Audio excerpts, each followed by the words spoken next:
Eshmer. Oh god. It's Eshmer. They said Eshmer, and I was like, oh, that's gross sounding. No, it's Eshmer. perfect. Eshmer is the perfect ship name. Eshmer sounds like an old man who, like, never washes his ass. Yeah, exactly. Ew. It's the perfect ship name. Ew.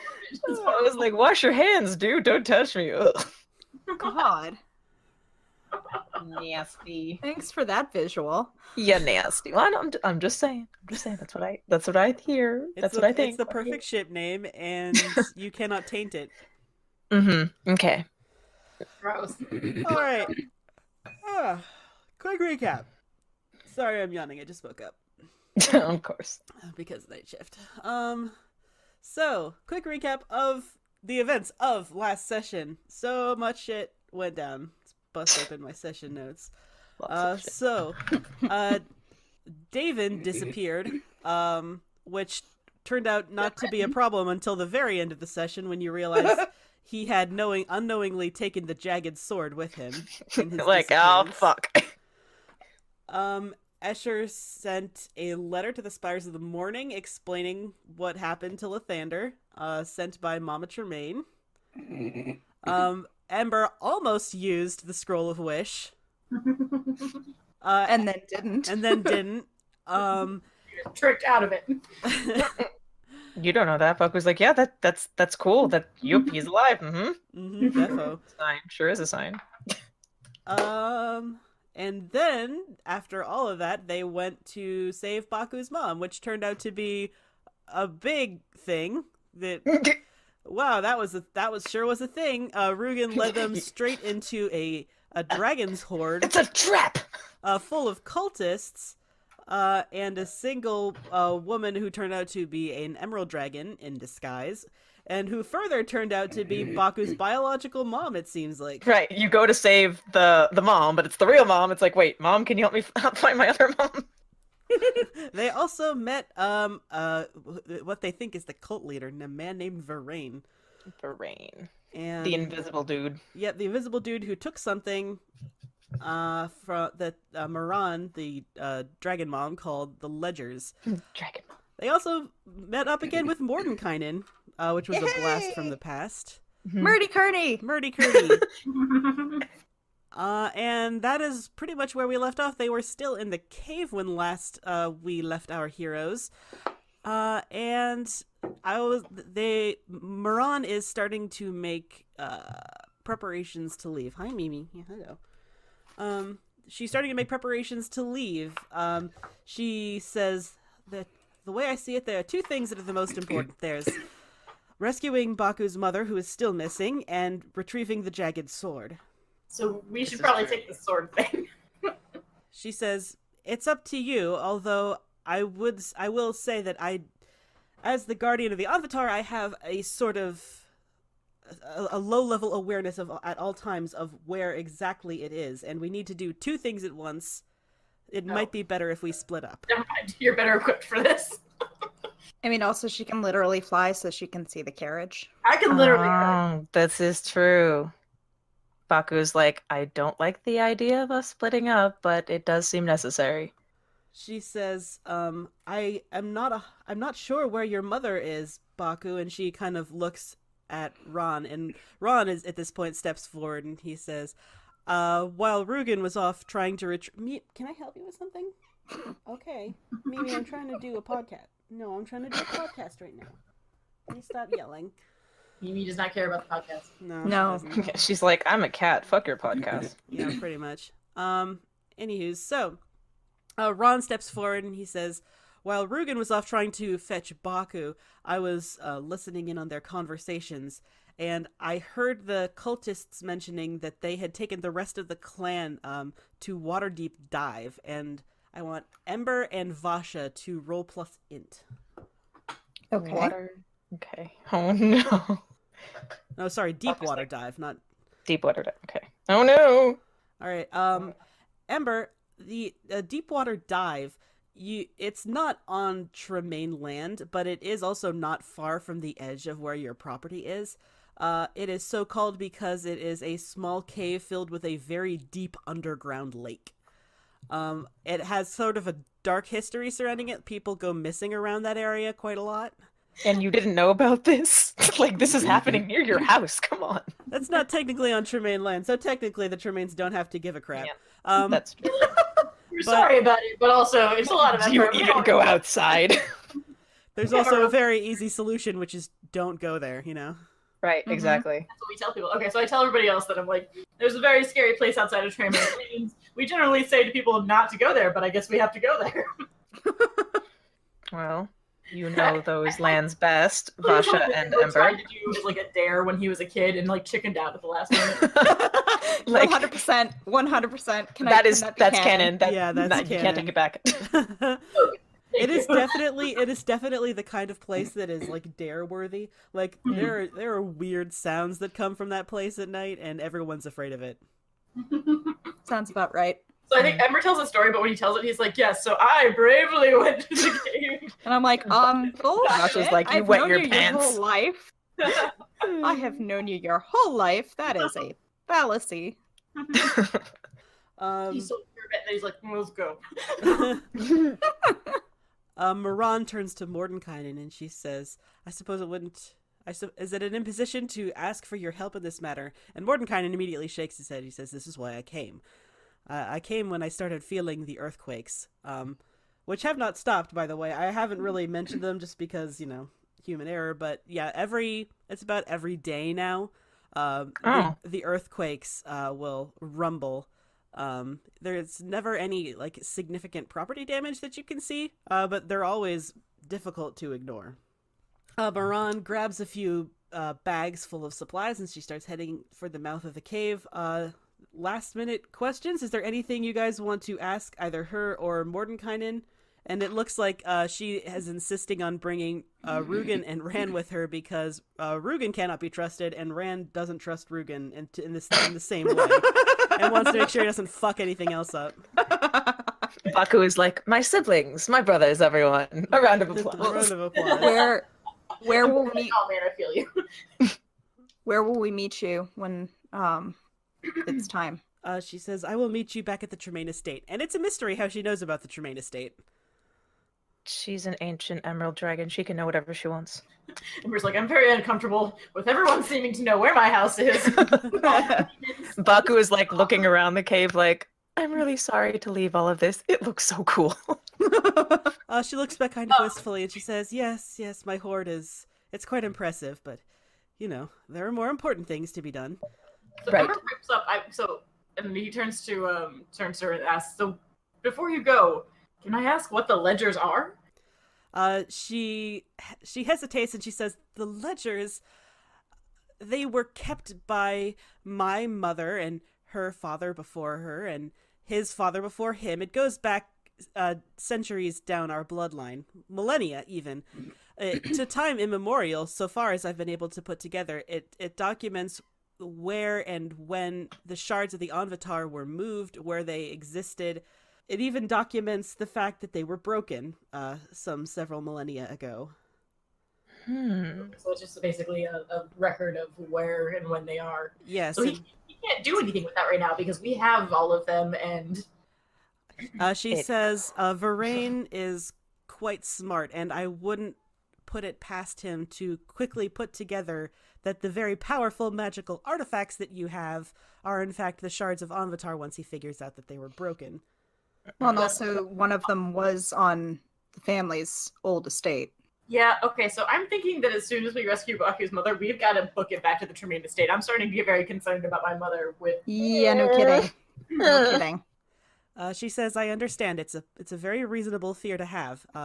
Nagath Regalia is a very dangerous cult, and Baku looks pointedly at Rugen while she's saying this. and Rugen kind of stares guiltily at his feet. Is there Like, any way, It's almost Baku, like can you get a message to my mother? Can you warn her that something's going to be coming her way?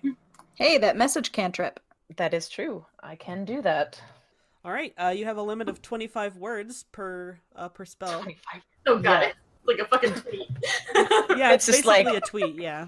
Yeah, right, Magic exactly. tweet. It's like, danger, be careful. Okay, what should they say to Lady Tremaine? Let's think. God, it's like a telegram. Yeah, right, exactly. It's like, dangerous cult, stop. Please be careful. Stop. Man named Varain. Stop. Yeah. Beware, man named Varain. Stop. Could be Looking invisible. for Anvatar. Looking for Avatar. Could be invisible. Her reply cantrip says that she is still in Neverwinter, but she was just about to head back, and she wants to know if it's preferable for her to stay in the city for a while until you get back. Yes, she should. Yeah, so Baku relays this, like, should she stay in this or should she wait? Absolutely, she should not go home. It's like, the Lord of the House commands. Just kidding, Ember is worried about you. Ember gets very scared and pale. He's like, please don't say that to my mother. Please don't tell my mother I command her to do anything. She'll kill me. Baku is like, of course I won't.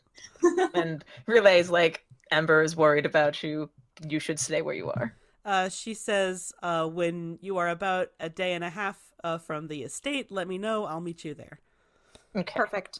Confirmed. Sweet. And yes, a day and a half. So Baku relays is like, a day and a half, and she'll meet us. Excellent.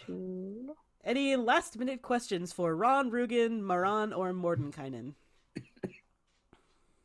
Good on my end. Yeah. I can't think of any. You know, it's fine. If anyone It's has any fine. questions, it's going to be Baku. I'm just saying. I'm like, you know, exactly. Baku's just like looking at their siblings like, did you see me use my breath attack? It was very chaotic, so it's fine if you didn't. It's fine. No, Ron, Rugen was a little too spooked to notice it. Or Right. maybe he noticed it and just doesn't want to talk about it. But Ron, he kind of nods and he says, I was watching you the whole time. And then he stops and he says, you've gotten a lot stronger as a Sorcerer.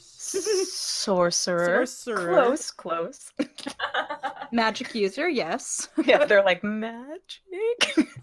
And Baku's like, that would probably be because of the things we went through. But anyway, more importantly, did you see that? That was so cool.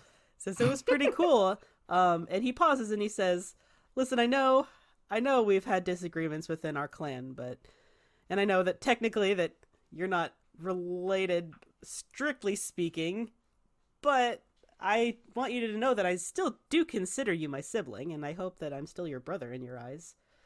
And Baku's like, yes, of course you are. he says, oh, okay, good. And he kind of relaxes. Like, you can tell that he was really worried that it's like, the moment you found out you were an Emerald Dragon, you were just going to be like, bye. Just like, fuck off. And he Baku's says, like, that's yeah. good to know. That's very good to know. And he kind of gives you a brief one-armed hug, and he says, please save Mom in that case. Right. Baku's like, that was obviously what I intended to do. Even if some people side-eyes Rugen threw some wrenches at the plan. Rugen stares guiltily at his feet again. Baku's like, oh, this is fun. I love it. How the tables have turned. It was always you guilt-tripping me. Now it's my turn. Oh, boy. Hey, speaking of deadbeat brothers, before I let the very powerful dragon go, I'm going to pull her aside and be like, so my brother's a bit of an idiot. And an asshole. And an asshole. But I would prefer Basha's that like, he wasn't- wait. But I prefer that he wasn't dead. Could you please not kill him? Can you just tell him that you know me and that you just give me the fucking sword? I give her kind of a throat slicey, I don't care motion. Maran gives you a placating pat on the shoulder, Ember, and she says, don't worry, it's not in my nature to kill needlessly. She says, I will do everything I can to make sure that he's still standing and take the sword from him. It's very likely that it sounds like he doesn't even know what he has. He doesn't. And honestly, he couldn't pick it up. I mean, he's really not a threat. I'm just worried that he's very irritating. In case you didn't know, he's very annoying. So Baku is like behind Ember, like, giant dragon lady. It's okay. He'll just faint. She says, I have absolutely no fear. I'll have Mordenkainen with me, which is more than enough. Don't worry, we'll meet you back at the Tremaine estate as soon as we can. Okay, thank you. Good luck. And she gives one last look to you, Baku, and it's a very motherly instinct, you can tell. And then Baku is just like nervously, like, dude, what is she looking at me for? She's silent for a second, and then she says, I want you to know that even though circumstance forced my hand to make us part, that I never truly left you. How do you think you got that invitation to the School of Magic in Neverwinter? Baku's like, oh. She kind of see. she kind of That puts makes sense. she puts her hand on your head and she says, "I was always checking in, time to time, just to make sure everything was okay, and I'll keep doing that." I would like that. And with that, she steps out through the mouth of the cave, and all at once she turns into this enormous emerald dragon. And she ducks one wing lower so Mordenkainen can climb onto her back. And she says, "I'll meet you back at Neverwinter in the Tremaine Estate as soon as I am able." And then she, with 3 mighty flaps of her enormous wings, she takes off into the sky. And the way she catches the sunlight is very cool. You can see the light coming through the transparency of her wings. Baku's like, look at that, it's my mom, isn't that cool? His mouth is like wide open, and he like punches Baku, and he's like, "Your mom's so cool." Baku's like, oh my god, I know. Escher's like, "Well, let's go save Baku's mom again. For real this time. For real this time."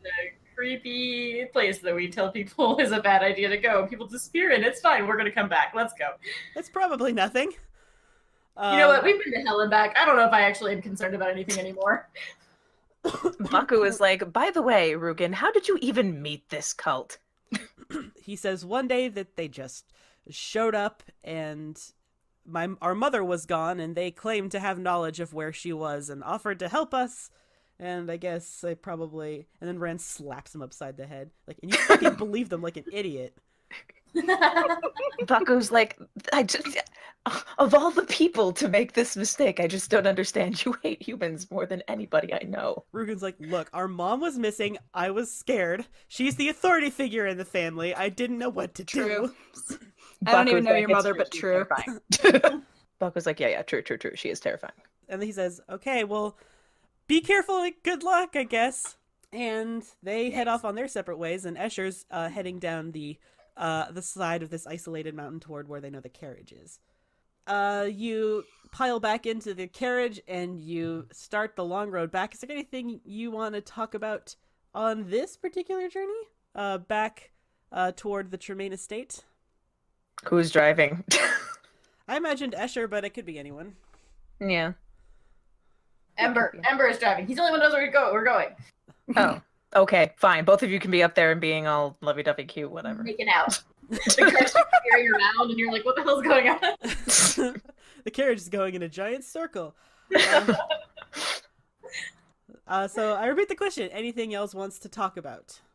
Nope. I feel like, I got nothing. yeah, nothing like serious. I mean, like, obviously we're making small talk, but like, I feel like I already told Baku his mom's cool. Their mom, Right. sorry. All right. Baku's like, yeah. All right, so not much substantial is talked about. I feel like you're all probably pretty on edge, because you now know that, oh god, there's a giant target on the Tremaine Estate. And by extension, Huge target on Neverwinter. the Tremaine Estate. Davin has a really, really powerful sword. Yeah, that that's corrupts something people. Escher wants to talk about. He says, "Do you think Davin found the sword?" Gods, I hope I mean, not. he's dumb, but I hope he didn't. But Okay, do we know where it was? Just in the bottom of the carriage, right? Yes, you had left it somewhere in the back of the carriage. You just wrapped it in some simple cloth, or like put it in a bag, maybe, and you just sort of left it there because no one could fucking touch it. I feel like he probably didn't.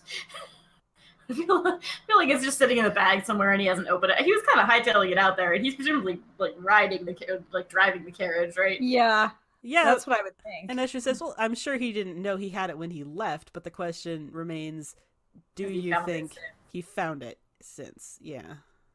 I mean, I guess it's like 50-50, but it's hard to say. I think it's more like 70-30, but What if he touches it? Well, he's going to be very unhappy. Because I can guarantee you that my brother does not have the fortitude to hold that sword. Very unhappy / dead. He won't die. He's fine Escher He is doesn't seem so sure. at points. Like, Escher wants to believe you that, like, oh yeah, he probably couldn't to pick it up or touch it, but he's like, yeah, Vasha's with Escher on this one. Yeah. You can pick it up? I couldn't pick it up. I'm very strong. you could. You also already had another one. Yeah, you already You had were the already hammer. attuned. And he Wait, says, are we seriously considering that he might have like picked up the sword, attuned to it, and is now Uh-huh. Baku's like, damn it, we should have had Ran come. Ran uses swords. Anywho, so the like, there's so much that I can't say, but I really want to. Like skipping. So the long trek back to Neverwinter, or the Neverwinter area, the greater metropolitan Neverwinter area. It takes you a minute, like you're not used to going to this cave from the outside, Ember, so it takes a little bit of backtracking to remember where exactly it is in relation to the estate and where all your vassals live. But you do find it eventually, a deep water dive. The cave is sort of shrouded by green algae along the bottom and even climbing up around the top. It's a very low, wide mouth of a cave. And it is in the middle of a forest. So there are huge towering trees with long sort of willowy tendrils falling down, half obscuring it from the road. By the time that you arrive, it's about dusk. So, do we see anything immediately creepy about it? Can I roll a perception check to see if I feel anything creepy? Oh yes, you can Likewise. certainly roll perception. You certainly can. Great, guys. I'm bad at perception, so someone who is That's okay. Baku will we just are be in a like, that's forest. fine. I'm gonna. yeah, I have a see, plus there- 8 and I'm in a forest. That's a- so I That's a I have my hot, advantage. tasty 7. thank God I have my advantage. And watch it be a 1. I know, my shut God, up. please that don't. Shut up, shut up, shut up. What? Yeah, what? No. Okay, there we go. With a 17, Vasha, there are some signs of life around the mouth of the cave. Like there's tracks, there's footprints going in and out. Like you can't make out exactly the size and shape because it is just algae that's going into them. But yeah, there are signs that people have been in and out of this area you'd guess within the last week. Oh yeah, we should check for traps, magical traps. Can Baku do that? Magical traps. That would be, you could cast Detect Magic if you would like. That's true. That's true. I could do that.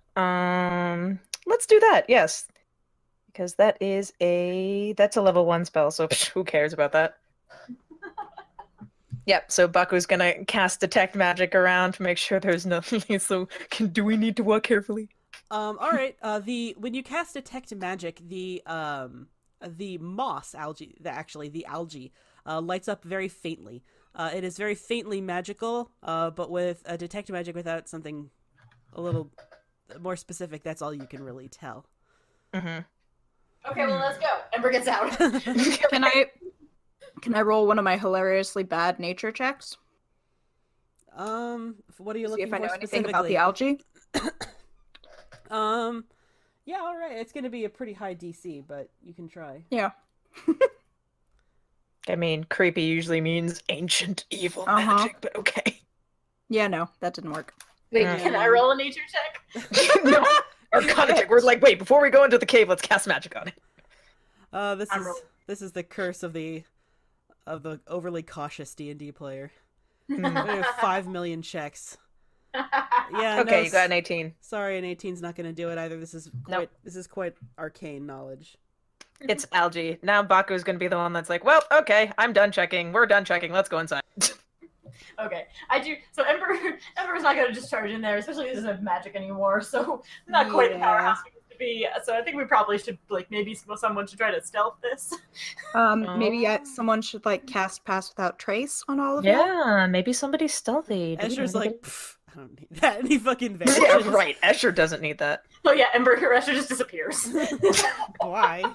Again, Baku thanks just for- gestures to their whole giant form, But like, you can tell from the outside, Pass Without Trace, you can see where the lake starts, where the underground lake starts from the outside of the cave. It's only 50 feet in.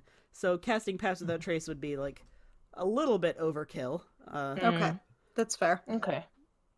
But Great. We should just Ember enter drops cautiously. in as loud as possibly. No. Clank, clank, The clank, opposite clank, of that. clank.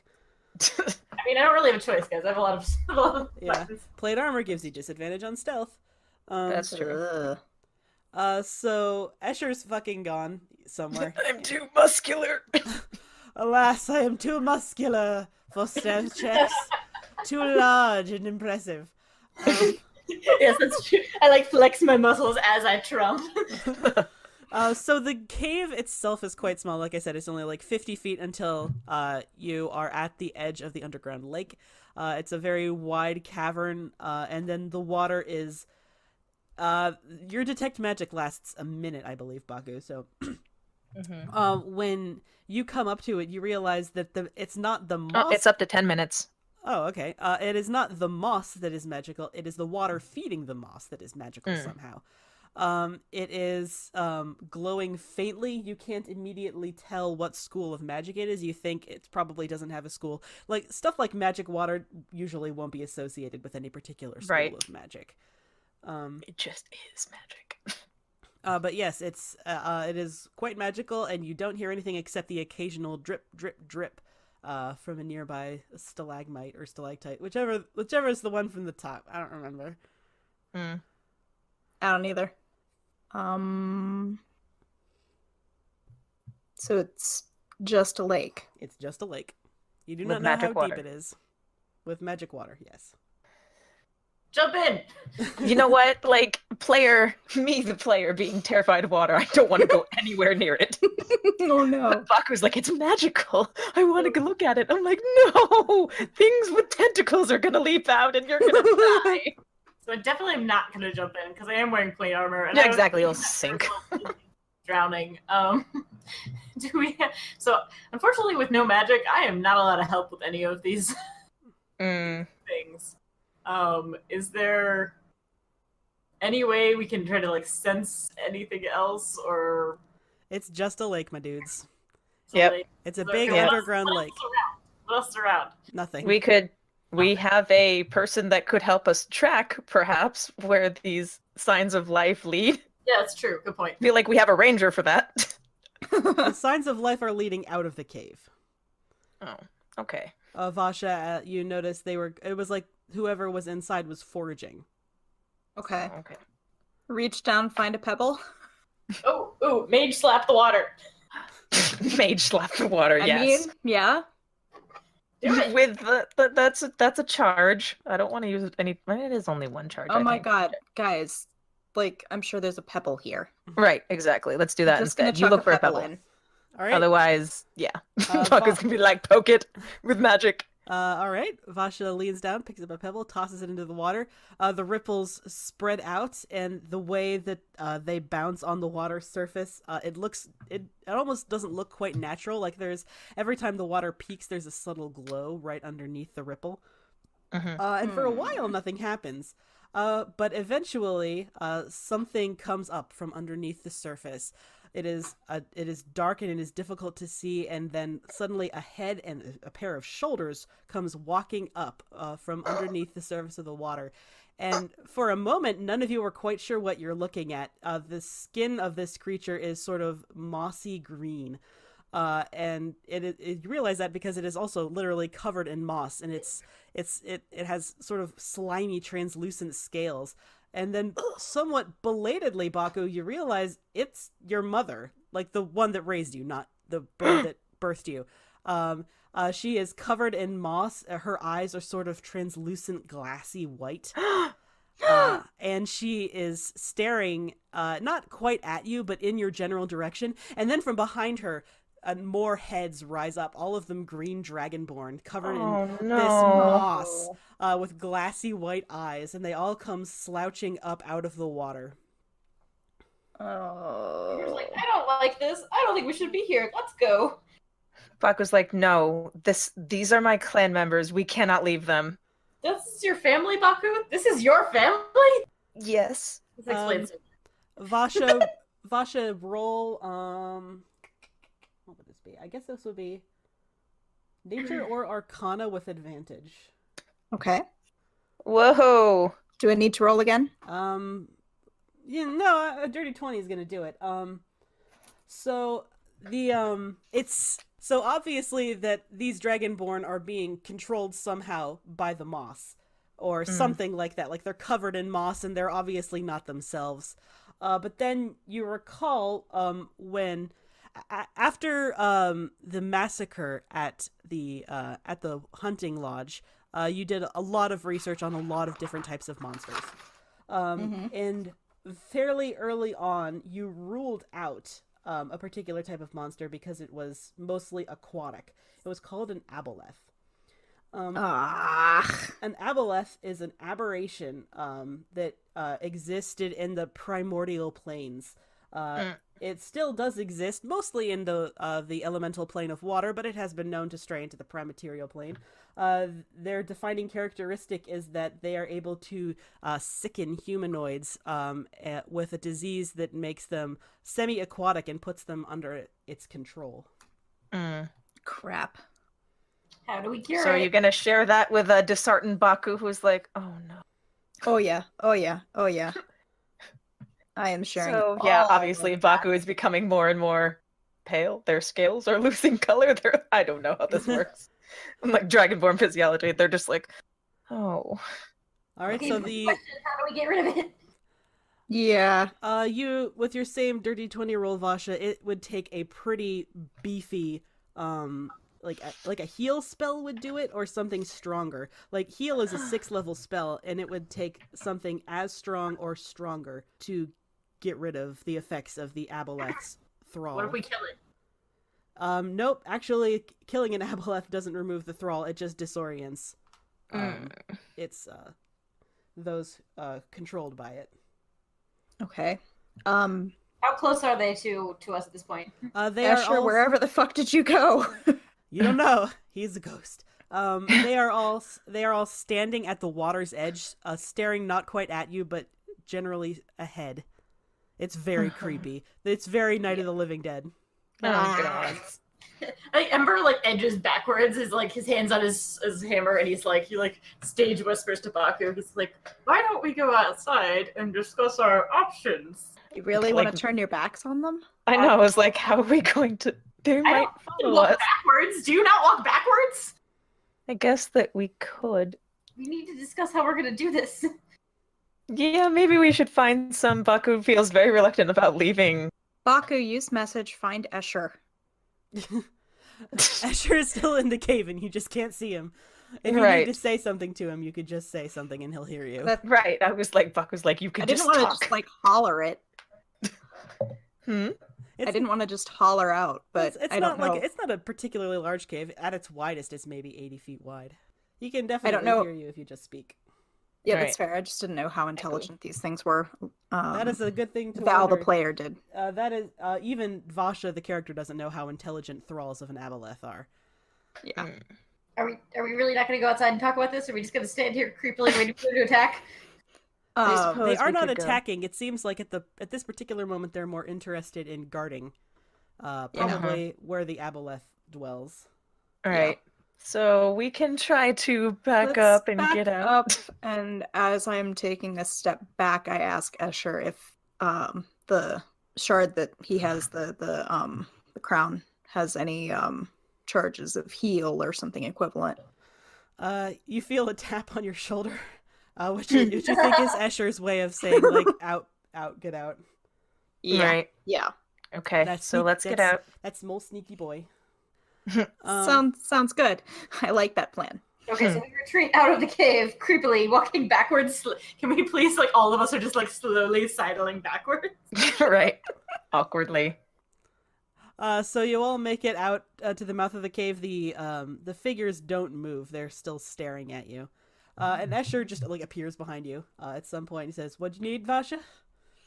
Do you have heal or something equivalent through the? The Lifebinder, it is at full. It is a full charge. He has 10 charges. Heal would get rid of the effect on one of the thralls. Let me see. Maybe mass heal. Let me look up mass heal. Mass heal. You restore up to 700 hit points divided to choose among any number of creatures that you can see within range. Creatures healed by the spell are also cured of all diseases and any effect making them blind or deafened. So yes, mass heal would do it. That would only leave one charge on the Lifebinder, however. So if you guys needed healing after that, Right. Exactly. Okay. Ember looks looks up and goes, I don't want to do this, but I'm sure you don't remember. I do have the wish scroll. Baku is like, nope, I forgot. New plan. Anyone else have better ideas? Escher's like, I I can use mean, it to cast the mass heal spell, right?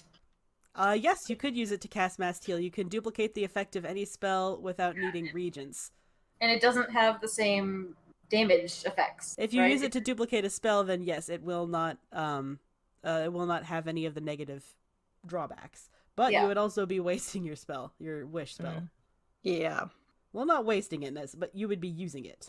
Yeah, that's, Right, and then if we that's- needed it again, it would be. That's the Yeah. thing is, I wanted to like raise it as an option. I mean, obviously, I've been holding it for other things, like Other Lathander Right. related things, perhaps. Right, I exactly. feel like that's probably not option number one. I'm just saying that I would nobly give up the chance to resurrect Lathander from the dead. He's not dead, but Baku, like, places a hand on your shoulder and like, I appreciate the sentiment. Escher says, I think it might be better to keep that ace in our pocket, maybe? Mm, Yeah. agreed. He says, Mass Heal can affect any number of creatures, but we don't know how many there are underneath the surface of Right. the water. We're just seeing the don't newest know how ones, it many looks of it, yeah. like. Yeah. I think we need to use it then. One way or the other. I mean, we have to save. That's why we came here, is to save your mother, right? So Baku's like, wait, we should use it on my mother. We should use heal on my mother and ask her what happened before we heal the others. If I use it's if I possible. use Heal on your mother, I will not be able to use Mass Heal. Yeah. That's see. the problem. It's not enough charges. Hmm. I don't think we have a choice. It's either or. Escher says it might be best if we try to draw out as many of the thralls as possible before I cast Mass Heal. That is a plan. Who wants to disturb the water? Me. Ember runs back in the cave. Oh Baku, god, that babe, was a hypothetical. babe. Okay. He's like, Oh, God boy. damn it, and then Escher vanishes again. Yeah, I run back in after those idiots. Right, exactly. Baku's like, okay, great. All right, Ember, you run back inside the mouth of the cave. What do you do specifically? I cannonball into the water. Oh, dear God. All right, everyone Baku's roll like, no! initiative. You idiot. Everyone roll initiative. Oh, we love our paladin.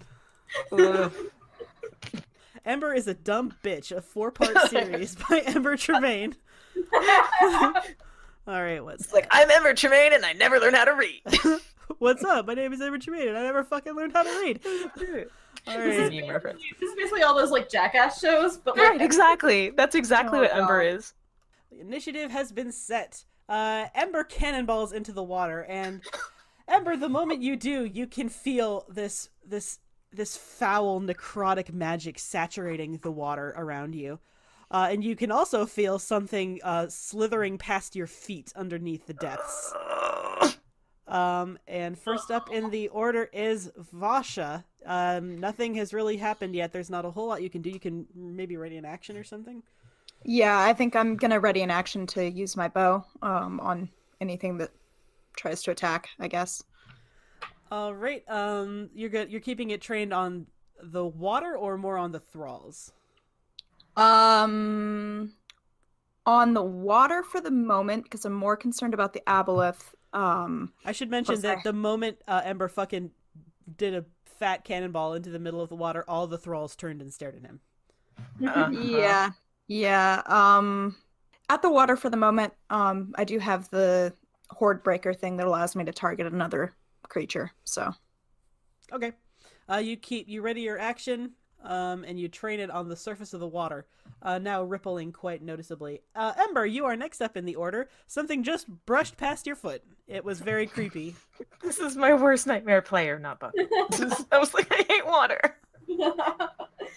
So my whole goal was to get in the water and then get out as quickly as possible. So I'm gonna start booking it for the shore.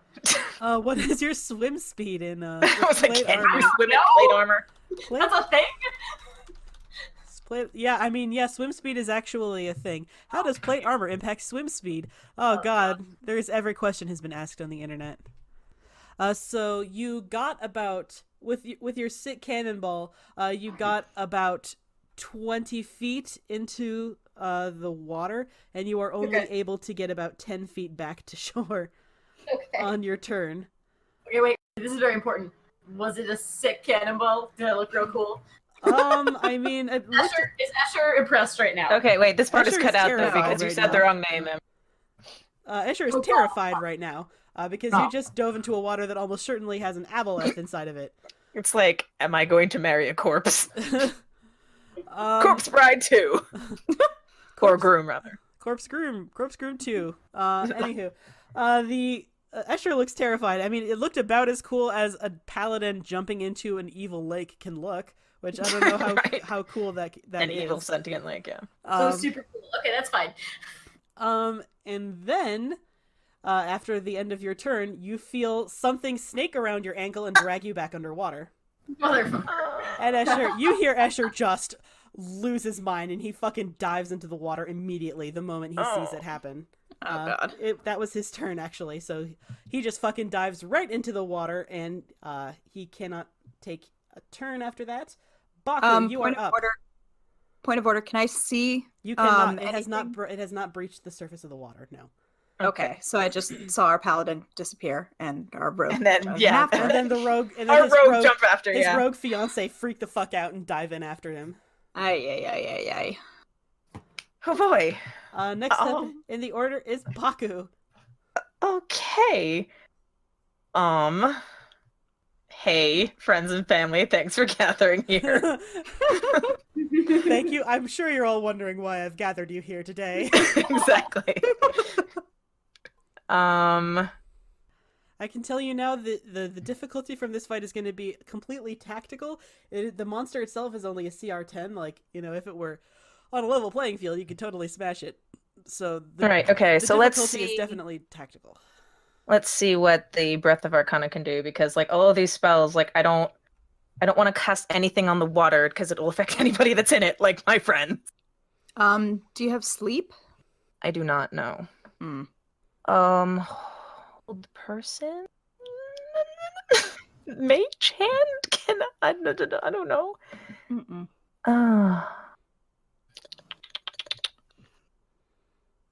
Cursed Dimension Jar. Okay. Dang it, this is hard. Okay, I guess Baku is just going to be like, I'm gonna leave the saving to Escher. Like, he seems to know what he's doing. He's fast. He was a rogue before. It's fine. And is going to cast Detect Thoughts on the one that he thinks is his mother to see. They think that is their mother, to see if they can get any intelligence from her. All right. Does Baku speak deep speech? Baku does not. In that case, you do not understand what is being said in her thoughts. Okay, great, fantastic.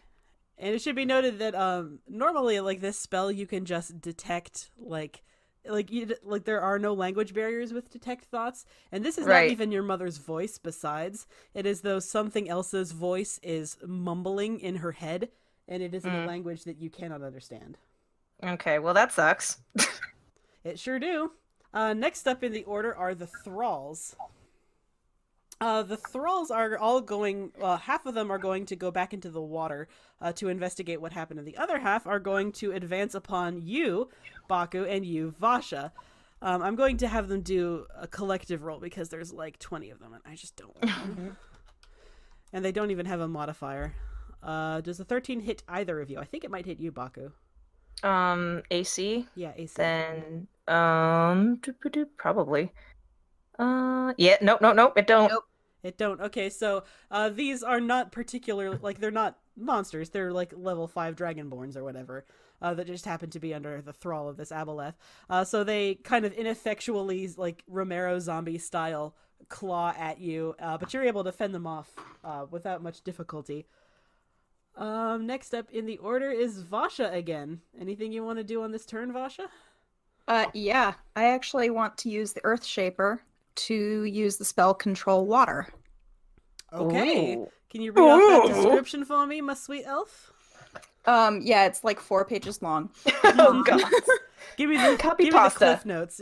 Yeah. Okay, so for up to 10 minutes, you control any freestanding water inside an area you choose that's a cube up to 100 feet on a side. You can choose from the following effects. There's flood, redirect flow, whirlpool, and what I want to do is part water. Here we go. I was like, maybe make it, so we can see. So All you right. cause water in the area to move apart and create a trench. All right. And that has a radius of 100 feet, it said? Yep, and I want to focus on where I saw our paladin disappear. Okie dokie. Is that a concentration spell? How long does that last? It is a concentration up to 10 minutes. Up to 10 minutes. Okay, very good. So yes, Vasha, you cast control water, and as Moses parts the Red Sea, you part the sea, and sure enough, right at the edge of the 100-foot radius, yeah, you can see the horrible, horrible mouth and one of its tentacles wrapped around Ember. Ember, it is your turn now. You were previously, having that moment of panic, like, oh god, I can't breathe, oh god, oh god. Suddenly. And then suddenly the water parts, and you can hear this unearthly, devilish squeal from behind you. And I need you to make what is it? A con saving throw. Alright. A 24 does it. You can feel the Aboleth is trying to enthrall you as it has enthralled all the other Dragonborn. But Oh god. you managed to fight it off. You do not know how many times it can try, however. Is there anything you want to do? You now can breathe, and you can now see most of the Aboleth as it tries to drag you back into the watery depths, past the edge of Vasha's spell. So the thing is still rock around me, I'm assuming? Yes, the tentacle is still around your ankle. Can I make attack on the tentacle? You sure can. Sweet. With your hammer, I'm Every guessing? time I hear the word tentacle, I just, oh god. Tentacle. I'm like shaking. I've seen enough hentai to know where this goes. Oh god, no, please, no. That's even worse. And then Escher has really upsetting dreams. 18. What's this AC? Oh, 17. Yes, that's barely a hit. All right, roll no. damage. And remember, you cannot use Divine Smite. Yeah, I know. It's like, All right, 19 damage. And can I try attacking again? You sure can if you've got multi-attack. And also, if you do not want to make a strength check to try to get out, you can either make another attack or you can strength check to try to get out of its I tentacle. recommend strength check. I do too. Good plan. Oh! Whoa, that's a nat 20. I'm not even Nice. gonna bother to roll. Because its strength mod is +5, so even if it also rolled a nat 20, it would not. Hey. All right, so you lay one massive hammer strike on the end of the tentacle. You hear it squeal, and with its pain, you shake your foot free. It is now the Aboleth's turn. Oh no. The Aboleth unleashes a... Is he technically underwater? I mean, half of it's sticking out. I'm really enjoying this Moses scenario we have going on right now. Right? It's great. It's great. I like it. All right, well, it is going to try to... it sees you fucking, take a chunk out of its tail, and it wants to enslave you again. So make another con save, Ember. God damn it. It's like, no, I will pull you down to the watery depths behind me, where it's not parted. No. Oh. Wait, I'm gonna lucky reroll this. Yeah. Luck. Oh, luck. I don't know if it's gonna do anything.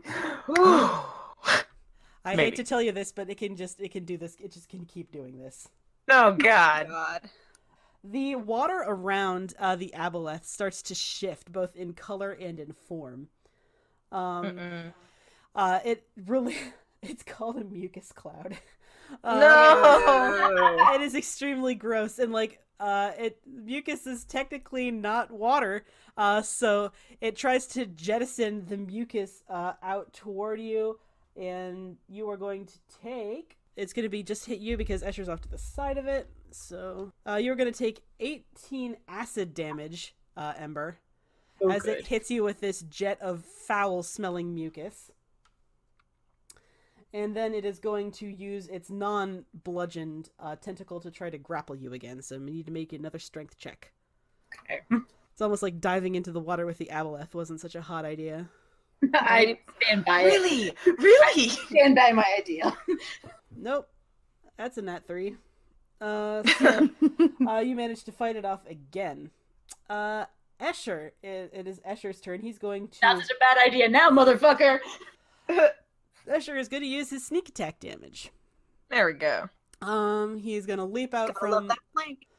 somewhere. You think underneath the aboleth somehow? Like, how did he get under You're there? like, wait, what? So he is going to roll 1d10 plus... It's like, not my bay, you bitch. Get your hands off my fiance! That is a glancing blow. So he's not going to use sneak attack on this one, so he's going to roll again. So I'm just going to roll regular damage, and he'll use sneak attack on his offhand attack. That's only 6 damage, but that's not his sneak attack roll, so he gets to roll again. Come on, babe.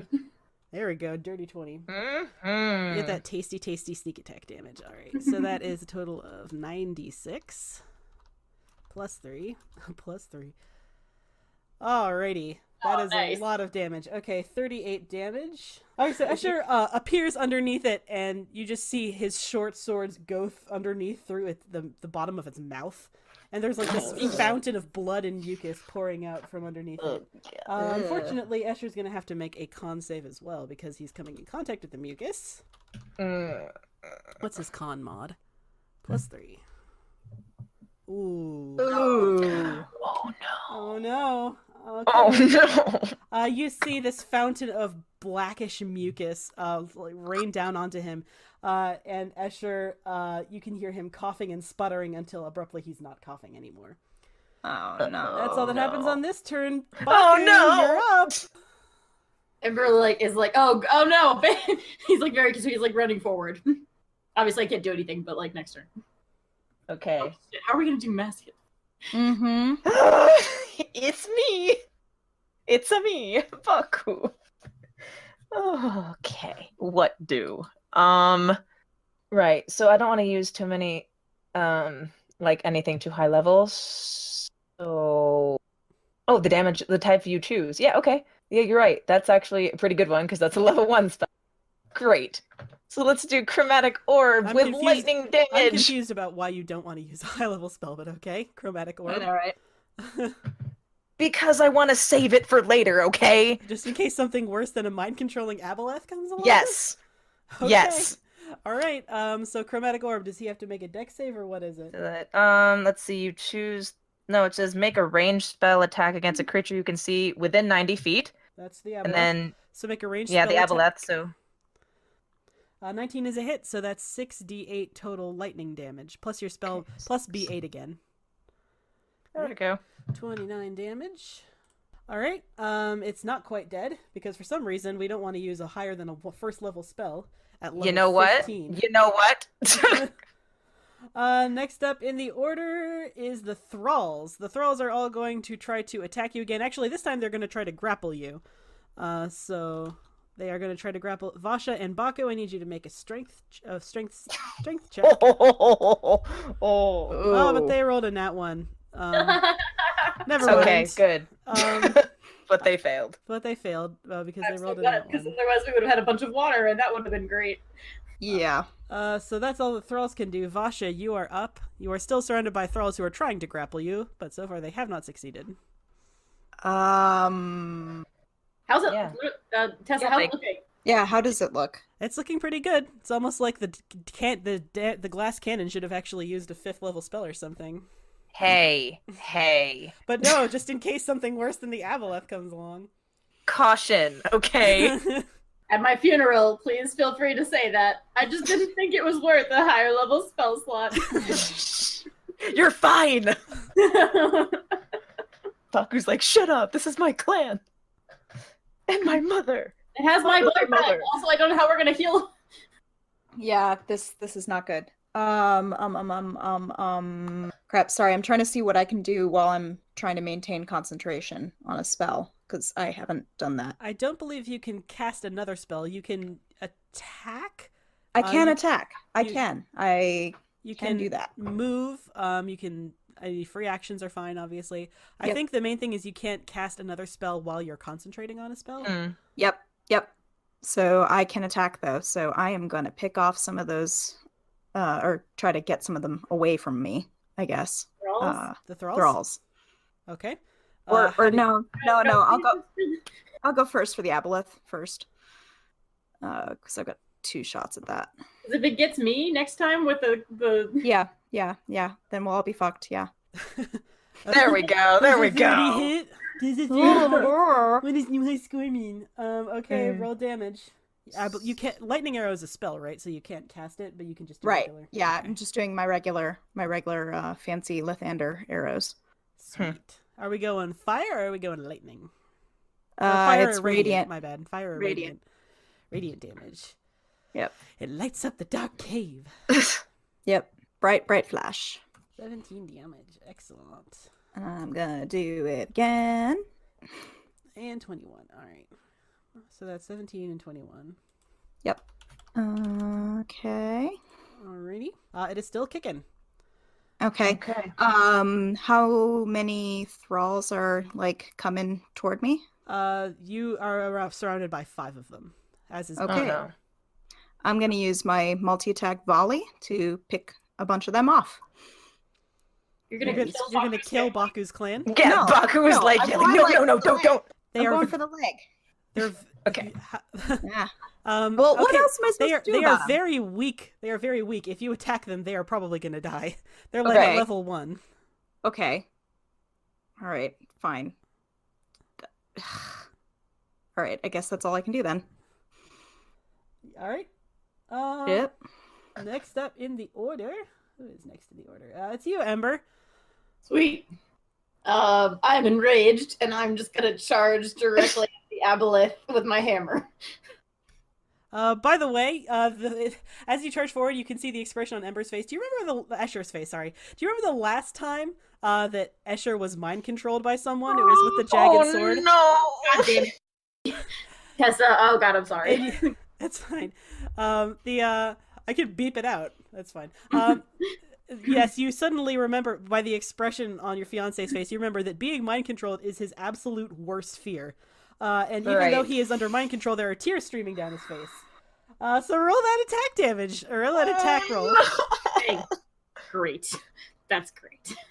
Just reminding everyone of the stakes here. I hate you. 17 is a hit. Roll damage. Or sorry, 23 was the. Oh, 23 was the hit. 17 is the damage. Okay. Mhm. I'm gonna roll again for a second attack. Yep, do it. 29 is a hit, yes. 15 damage. Okay, very good. All right. You still kicking? The aboleth screams in your face. And 2 tentacles are going to snake around. It is the aboleth's turn. 2 tentacles are going to snake around your hands. I need you to make another strength check and a con save at the same time. God damn it. Hmm. I thought it would kill it, okay? A level 1 spell? You thought a level 1 Yes. spell would kill it? So that's Yes. a strength Sorry, I check. hadn't scrolled all the way down your spell list. Sorry. A 7. No, I know I have other spells, but I don't want to use, like, a level 5 spell on it. That's literally what you're there for, honey. That's a I 7? forgot, okay, Um, that I'm the only one that can cast magic. Is that the con save or the strength check? Strength. Okay. Hey! Yay! You guys are lucky and OP. Right. Mostly you're OP. Right. So another mucusy cloud slathers you, and it's disgusting. But you manage to. It doesn't take hold of you. It's now Escher's turn. So he is going to attack you, Ember. He does not have a choice. 19 doesn't hit, I assume. Does not. Right, he gets an offhand attack as well. Nope, he can't hit you. He loves you too much. The power of your love is too strong, and also your AC is really high. So Right. it's probably mostly It's the power second of love.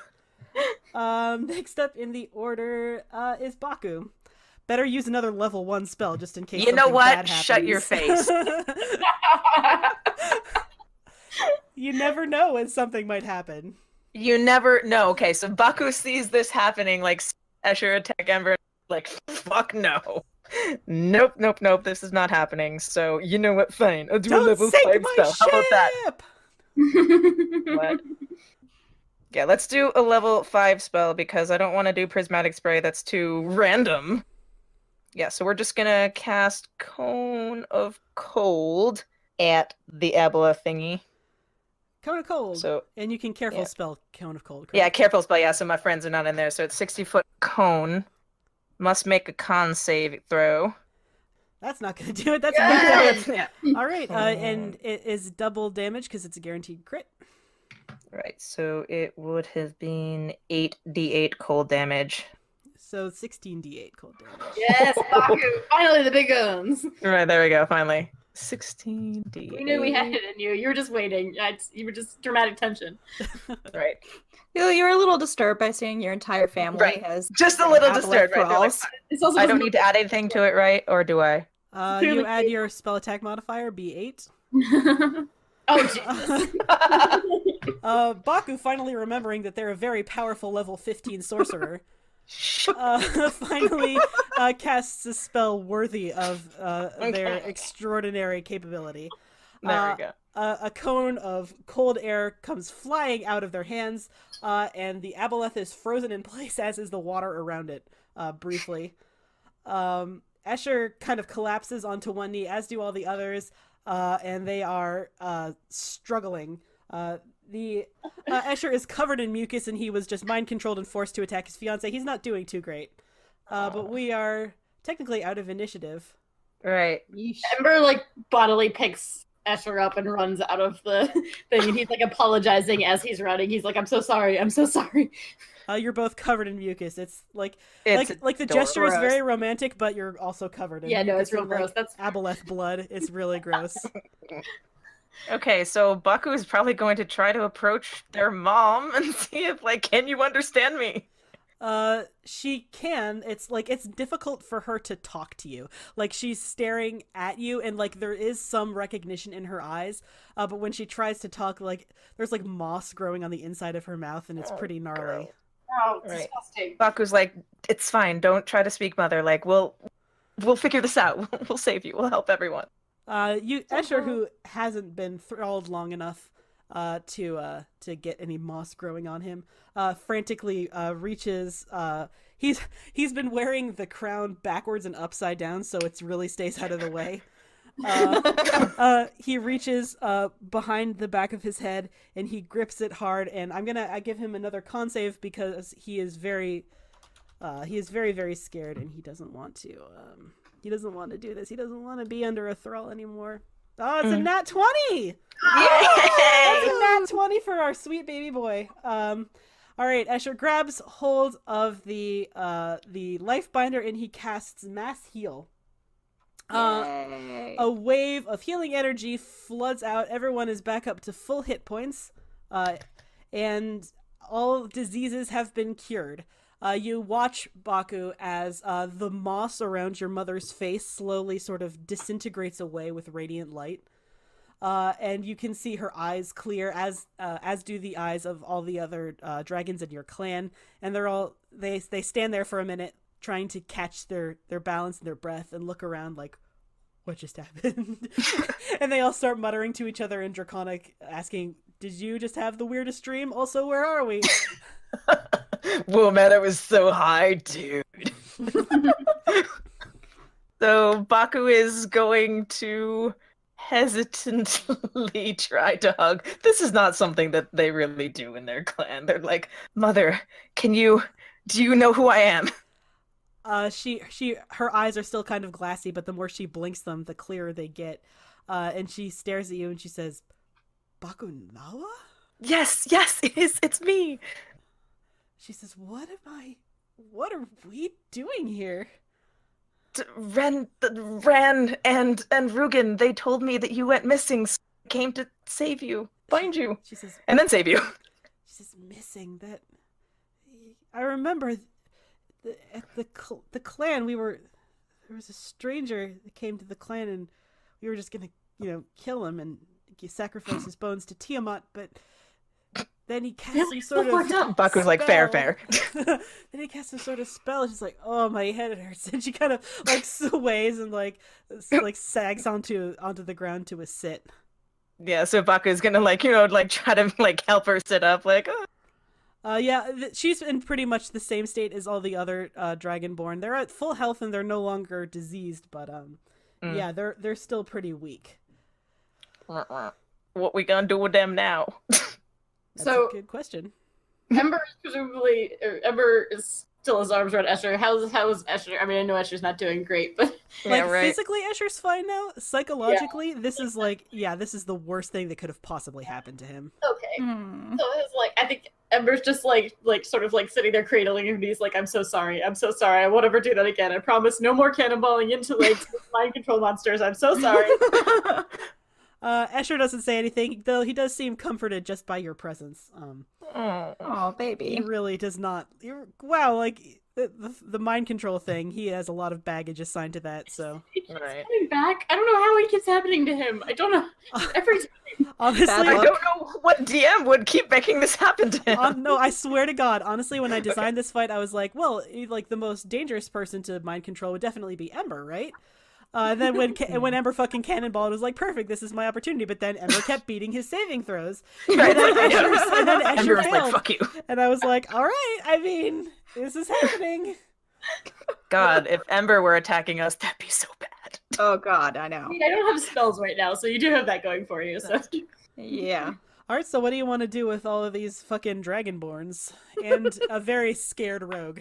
I mean, the very Ember is going to take care of the very scared rogue, and he's just gonna like, put him under his arm and take him. I mean, we could tell them what we plan to do. We could.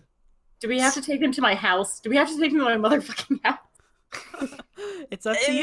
mean- It's D&D. You can do whatever you want. There was the plan. There's How also, many are there? there's 20 of them. And you now suspect like Baku, if you had to take a guess, they probably would not be super keen to shack up with a human.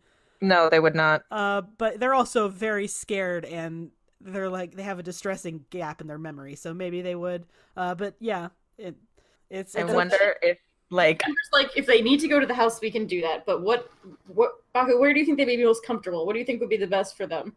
you the know, best- they would Yeah. probably want to go home. Yeah, exactly. Baku's Yeah. like, they should go home. I worry about them getting home if they do they remember home? Oh yeah, like they. It's the gap in their memory is just from when the Aboleth has had them. Okay, yeah. So yeah, the others can go, but like Baku kind of wants to keep their mom around, just for meeting back up with, I don't know. Meet my other mom. Baku's just very worried. Like, what is something else of their own? She Oh, probably it's an easy way to prove to your brothers that she's okay. Yeah, exactly. If they were coming, I don't remember where they were going.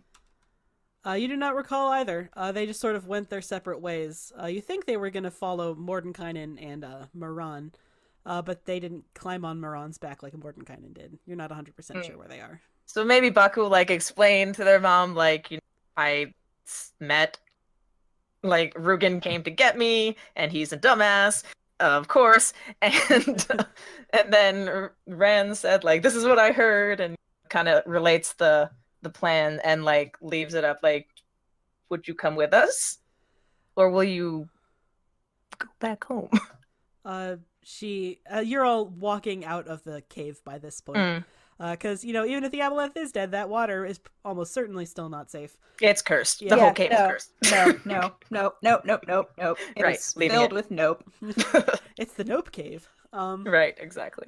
So you were asking this as you are all heading out to the carriage, and she says, "Go with you? Like, go with you where? To the Tremaine estate? What's the Tremaine estate?" Point Stamper, that one's house. What do you mean you don't know what the Tremaine estate is? Everyone knows. She says, "Is it full of humans?" Yeah, because he's a human, Mom. That doesn't. Well, I mean, seem- to find full, there's a couple servants. True. That's true. The Tremaine estate. There's is also- also empty these Masha, who is days. not a human. the Tremaine estate is an equal Hello. opportunity employer. Right, exactly. So the people who work there are of all different races, but yeah, it is mostly human.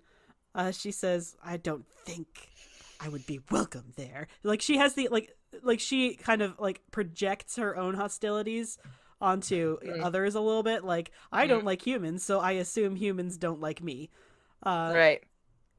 But Baku's like, that is untrue, but okay, Mom. If you don't want to go, that I will not force you, but yeah, maybe go find Ran and Rugen. I don't know where they went. She says, well, if I know my boys, they probably went back home, back to the south. Right. Okay. Yeah, so probably Baku would be like, okay, well, if you're sure that you're all right, you can go back. She says, Also, all right. Like she's kind like you. How like I would like to take this moment to really address how your relationship with your mother is. Like you're the mother that raised you, obviously. Right. Therapy time. Like backstory time. I kind of projected your relationship with Rugen and Ran on it. Like Ran, like he never disliked you, right? But he was also kind of distant. But he was fundamentally glad to see you alive. And you know, but what about your mother? What was your relationship with your mother like? I would say Baku is like slightly terrified of her. And I imagine she has like a position of some significant power within the clan. Like she's like not just your mom, she's also like a matriarch. Right, exactly. Right. She's a matriarch and like they're all about physical strength, which Baku doesn't have. Like, I can do things with magic. They're like, that's nice, hold this spear. Baku immediately falls over. So Baku's like being really careful around her, but at the same time, like really like, you know, she was the one who raised them. So like, you know, is very concerned and like also kind of wants to ask, like, did you know that I wasn't yours? But doesn't really know how to approach that. Well, if you're gonna do it, now would be the time. Yeah, okay. So Baku's sort of like, I just kind of nudge you and say, just ask it. yeah. And Baku's like, okay, I guess. And like wringing their hands like, so before you leave, Mother, I had a question. She kind of looks back at you, like all the Dragonborns are talking about, like, we'll gather some food and then we'll take off. Right, exactly. And she says, yes. Like, she also looks kind of guarded. Right, and they're just kind of like, did you know that I was not a green dragonborn? Not one of your own? You're not a green dragon? Well, that answers that. What kind of Baku's dragon just are you? like- Like she's like looking at your scales again. Like what the fuck are you then? Baku's like, look very closely. Yeah, it's not something that you can tell just by looking. Like the similarities. Yeah, no. Right. On a we had to Dragonborn, actually it's like so- pry a scale off of you. Yeah. Yeah, probably have to. Baku's like, okay, so we recently went to hell. Fun trip. We went to. Tell you about it all later. She's like, I'd rather you didn't. It sounds like. But Right. anyway, go on. Go on, right. And we met in a Kanaloth there, and she wanted my scales as a bargain, and I didn't understand why it was so important. She said they were rare. And as you know, Mother, Dragonborns, especially green Dragonborn, chromatic Dragonborn are not rare. I didn't understand why she was so insistent until I gave them to her, and she held them up into the light, and I saw them refract. I'm an emerald dragon, Mother. She looks at you for a while, and she kind of looks away in thought, and she says, well, that explains why you are so useless with fighting. Baku's like, sort of laughs like, yeah, She says, I suppose that also explains your affinity for magic. true. And then she says, and you know, now that I think about it, I guess that also explains why we had one extra egg in the clutch that year. Baku's like, that should have been obvious, okay? Well, like, listen, you know, some Dragonborn women, they only give birth to one egg, and they're kind of embarrassed about it because, you know, any Right, self-respecting Dragonborn woman wouldn't have less than 3. But you know, sometimes they just add it into the pile. I assumed that was I don't know. You hatched and you were mine. I see. Another thing, I also recently met my birth mother. She says, "Oh." Like you can tell like she doesn't really know how to feel about it either. Right. Baku's like, okay, well, she's pretty cool. She's helping us. That's I would That's like you good. to meet her sometime. she says- Maybe I would like you to meet her. She says, well, she is a dragon. like, I don't want to meet any of these fucking humans, but I guess a dragon. Right. She did say that Also she not would a meet human. us. At the human place. Yes, at the human place. Oh, mother, please come. She's so cool. She's like, the things I do for you, Bakunawa, fine. And she like barks at the Like, others. She's like, go on without me. And one of the other matriarchs is like, well, we weren't asking, Jesus. They all set to forge. Like, it's a very adversarial relationship all the matriarchs have. Right. They're like, who the fuck cares what you're doing? But they you can tell, like, by the way they're mumbling, they have plans. They're gonna forage for some food, camp here overnight, and then fucking, like, get out of here. Too many Right, humans exactly. here. They're like, nope. Good plan. Get away from the nope cave.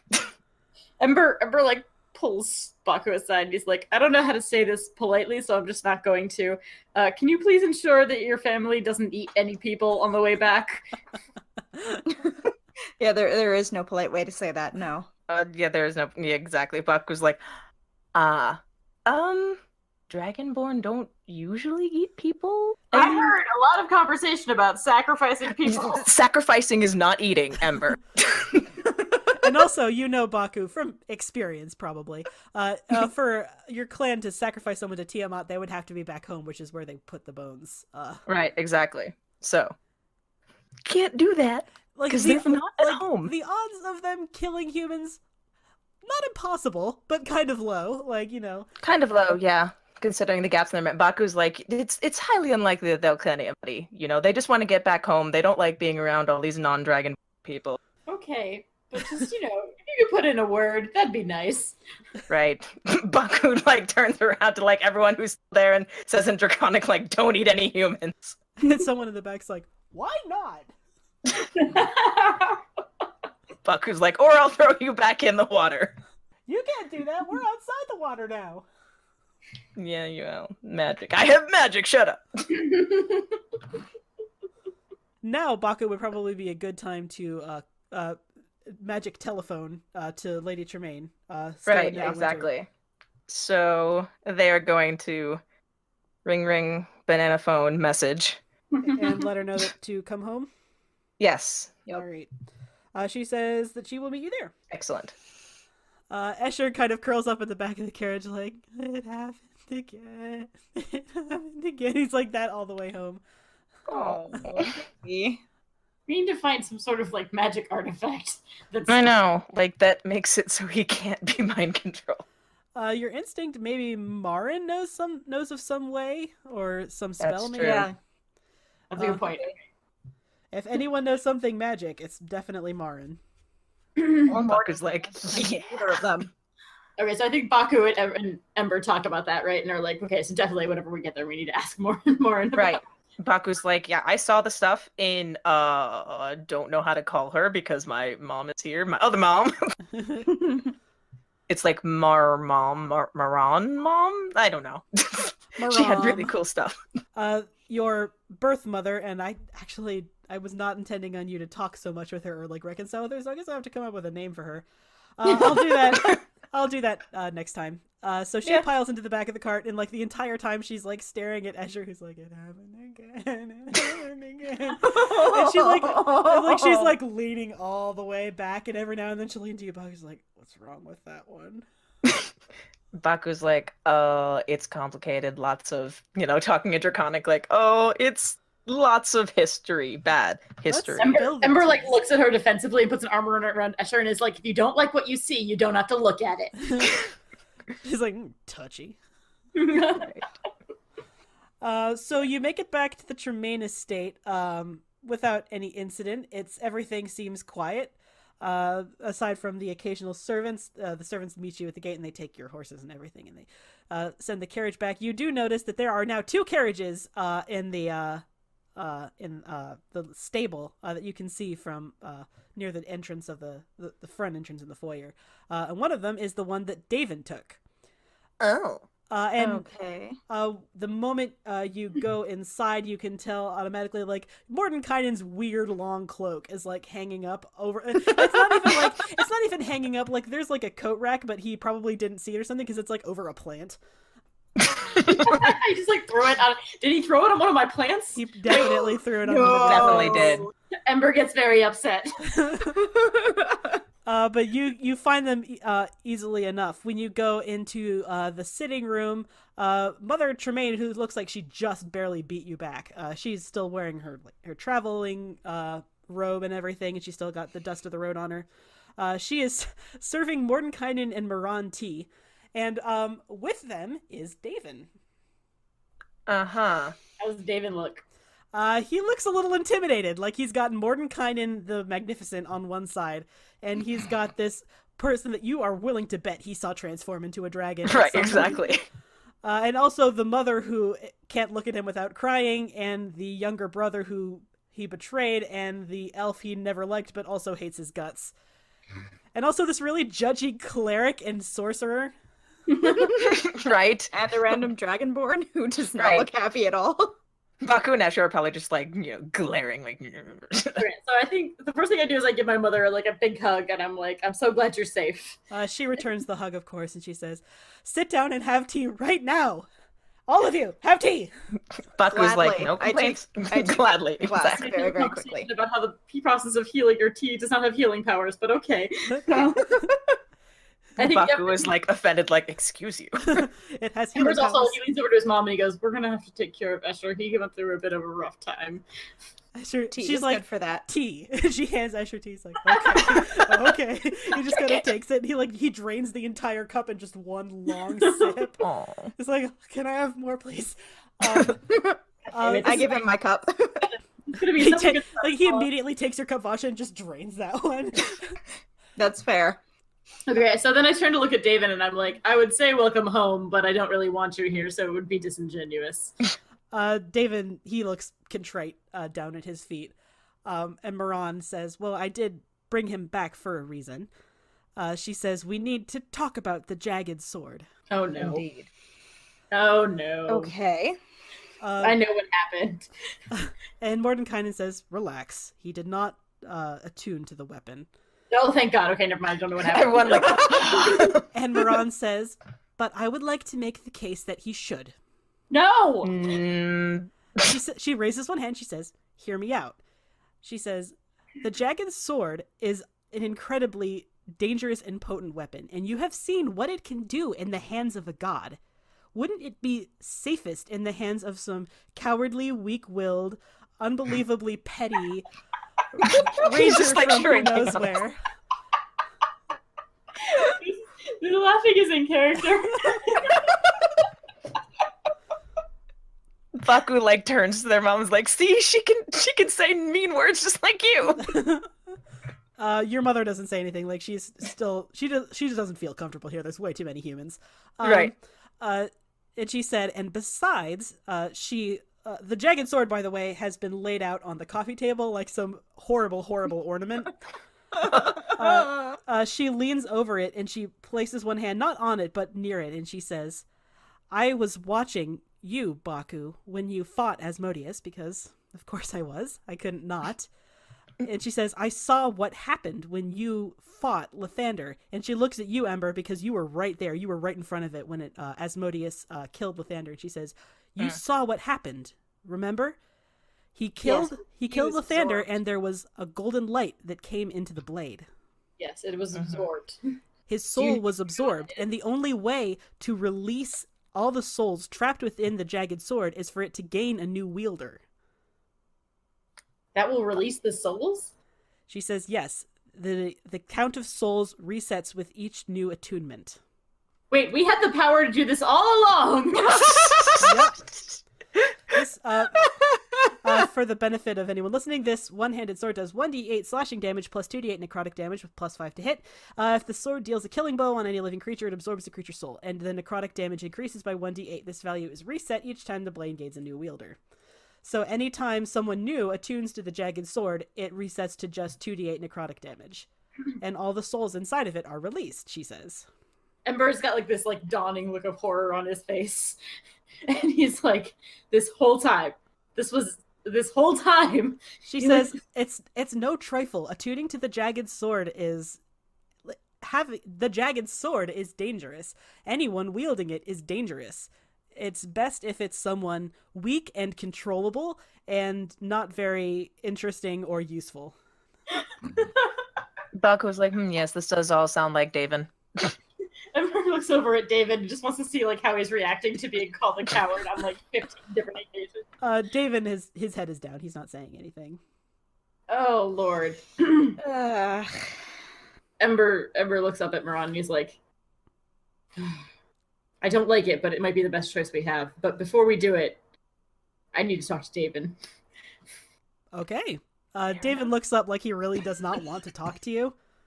Do you want to do it in quick aside alone, or do you want to do it in front of everyone? I think we can do it for everyone. I just don't care that much about it. Okay, just spill the tea right in front of all Yeah. present. Right, everybody. I mean, like, like, don't like- spill literal tea because like I want class. And also, like, Escher has been, like, pouring tea directly into his mouth this entire time. Oh baby. yeah. So I think definitely Ember doesn't respect David enough at this point to Yeah, really like, like. you can see David, like, he has the instinct to stand up and, like, walk out with you, but I imagine Ember just, like, starts talking. Yeah. Right. He's like, no, we can do this right here. And so he looks at me and he goes, I need you to look me in the eye and tell me that if you take this sword and you attune to it, that you're going to use it for good purposes, that you will not let your cowardly nature take charge, that you will not use this in any way that will hurt anyone. He looks at you, he looks at the sword, and you can tell that he really, like, he doesn't like the idea of attuning to it at all. Like, you know, regardless of his cowardice and, you know, past murdery mistakes, like, he is still mostly, like, good aligned, and the idea of attuning to this sword, like, fills him with disgust. And he says, if I had it my way, I wouldn't attune to it at all. It's an evil sword. I'd rather not. That's somewhat encouraging, I suppose. Well, then I think you can look at this as an opportunity, perhaps, to redeem yourself in the eyes of Lathander, in the eyes of this household. He That says, if you take this and you do what is asked of you, and only that perhaps maybe we can start moving on the train to forgiveness. he looks at you again. He looks at the sword again. He says, does that mean I can move back in? We'll talk about it. Moran You leans can have over. a tent Moran outside. leans over to you and Maybe says, that- it would be best if we had him around to keep an eye on him. Ember looks at his mom and he goes, Mother, I can't make these decisions without you. I know you've named me head of the household, but that's not fair. She hasn't said anything, but she's been listening very, very carefully. And she's paying particular attention to Daven and looking at him, just trying to search his soul for some answer. And she says, how about this? She says, how about we make use of our chaplain and put him into convent? I think that's a great idea. We can keep him here in the chapel at home, but he will spend his days in prayer and repentance, Daven. And Daven kind of, like, you can tell, like, he doesn't really want to, but also, like, what's he gonna say? No. Mm-hmm. And he kind of slowly nods. Ember looks at him too and he goes, and before we do this at all, I need you to swear on Lathander that you will use this for good purposes. Can you do that for me right now? He thinks about it for a minute, and then he pulls his small, like, a utility knife out of his boot, and he uses it to cut his palm, and he offers you the dagger to make a blood oath. Oh. I cut my palm. You clasp each other's hands, the blood oath is sealed, and then Daven kind of looks miserably at the sword like, I don't want to do this, I really don't want to do this. But he reaches out for it, he touches it, he flinches, but he doesn't seem to take any damage from it, and you know it'll take a couple hours for him to attune to it properly. And I'm almost ready to wrap it up for the night. There's one more scene that I would like to get to. I have been waiting for this scene. This is going to be just Ember and Escher. It's gonna take place later that night. You're both asleep in your room, and you both have the same dream. You dream of the chapel in the Tremaine estate, and Ember, that one flower that bloomed while you were asking Lathander for a sign, it has overgrown its pot. There is a massive swath of golden flowers that's growing out the window of the chapel and out through the back of the estate. And your dream, you follow it all the way to the old Temple of the Blazing Dawn, which is where you found the Hammer of the Heavens. And inside you can hear the sound of an infant crying. It is then you wake up abruptly with a start. At the same time, right next to each other. I think Ember's like got like tears streaming down his face. And Escher stares down at his hands, and you can see he casts the light cantrip in his hand, and he scrambles out of bed, and he starts running. Ember follows. He's like sprinting after him. Like you're both wearing PJs and you're fucking dead ass sprinting. Just running. Dead ass sprinting. It takes you like several hours to get there, and by the time you get there, it is dawn. And sure enough, when you get within range of the Temple of the Blazing Dawn, just as you remember it, overgrown with ivy, massive cracks in the foundation. As soon as you get inside, you can hear the sound of an infant crying, and you follow it all the way past that old statue that you killed back when you were first getting it, and you follow it into the back room where you found it, and inside there is a small baby, a male baby, on a bed of flowers swaddled in white cloth, and over his head is Light's Wrath. Light's Wrath, the axe that Lathander used in battle against Asmodeus. Ooh. Oh my god. Ember like falls to his knees in front of the baby and is like hesitantly is like, "My lord?" Escher kind of steps forward and he pokes the baby in the belly, and the baby gurgles. He's like, "Okay." He's like, they said he would be reborn, but literally he was reborn. An actual baby? Ember like gets up and he's looking very panicked. He says, can you cast spells? I can cast spells. I get Ember like does well, he doesn't have a lot of spells that aren't cool or that are not... Ember, you realize you can also feel Lathander. Like, you can feel his presence in your head again. And Escher looks down at him. He's like, "He's a literal baby, though?" Welcome to fatherhood. Oh my god, don't have to be. And let's leave it there for tonight. Oh my god.